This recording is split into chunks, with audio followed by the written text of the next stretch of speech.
থাকবে। আরও দুঃখের বিষয়, মাননীয় মুখ্যমন্ত্রী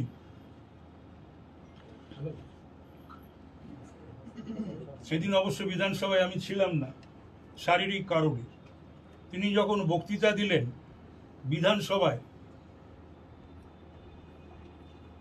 আমার বাড়ি ইডি অভিযান এটা উল্লেখ করতেই পারতেন। তিনি শেখ শাহজাহানকে ইডি টার্গেট করেছে সেটা বললেন। সব মিলিয়ে এগুলো আমি বড় আহত, আঘাতপ্রাপ্ত। আর আমি, আমার ইন্টিগ্রিটি এবং ডিগনিটি ইন পলিটিক্স কারোর অজানা নয়। এই কদিন আগেও শুভেন্দু যে সাসপেনশন হয়েছিল তার মুসানের মুভারও ছিলাম আমি অ্যাসেম্বলিতে। এই ললিত ঝা নিয়ে